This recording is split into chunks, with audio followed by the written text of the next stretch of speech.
Guys, welcome back to the scene. This is going to be my review of Undertale. I did finish streaming this game about 2 weeks ago, so I wanted to finally get the review out to you guys so that way you guys know my thoughts and feelings on the whole game. This video will contain some spoilers, so be warned.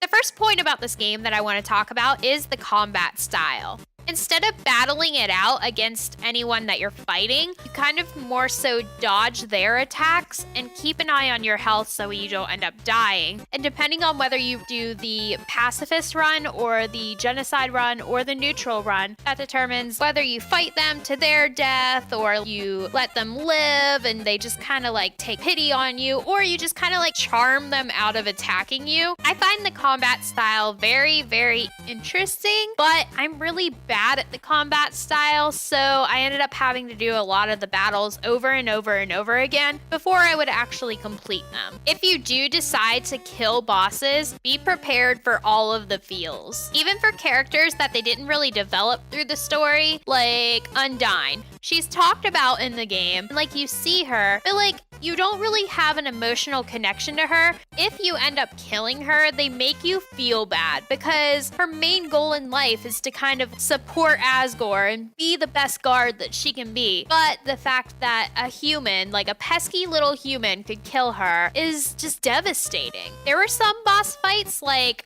Papyrus where after I killed him, I really regretted it. Kind of cared about you and you just killed them just because you can. There's other ways to achieve the end of this game, but you had to be genocidal and go and kill them. I think the fact that people are so anti-spoiler about this game, since there's so many different endings, viewers who are watching people stream this game don't want to ruin the possible ending that streamer will have. I think that just makes the game so much more immersive because it's like your own personalized game based on how you decide to play your decisions. Just a tip though, if you did decide to go the genocidal path, do not look up on YouTube all the other endings because that'll just make you feel even worse about your decisions.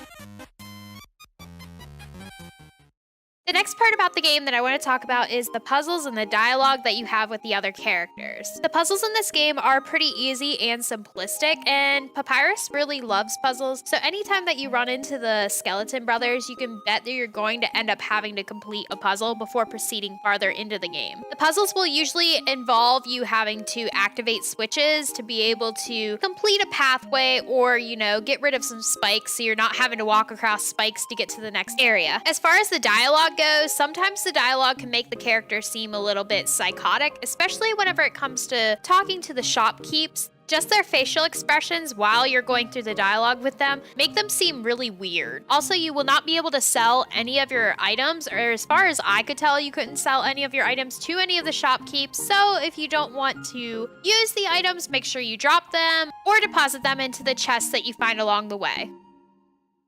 I think the best part about this game is the music. I even ended up adding all of the Undertale soundtrack to my Spotify from how much I like it. I'm not a huge fan of the graphics of the game. I'm just not really a big fan of that style, but the music definitely made up for it. The fact that Toby Fox not only designed as well as created the art for the game and composed all of the music himself is definitely impressive. The amount of creativity that went into creating this video game, as well as all of the comics that has spawned since the game has come out, is pretty astounding. Most games, whenever you finish the game, you're done. Like, that's it. You can still look up a little bit, but like, there's not much more left. But with this game, once you finish the game, you kind of feel like you just started it. With all the different kinds of variations in videos on YouTube with the alternate endings, as well as all the comics, you're gonna be stuck reading and watching about Undertale for quite some time. And if you ever feel like there's nothing else to look up about Undertale, hold on to that determination because there's probably another comic right around the corner.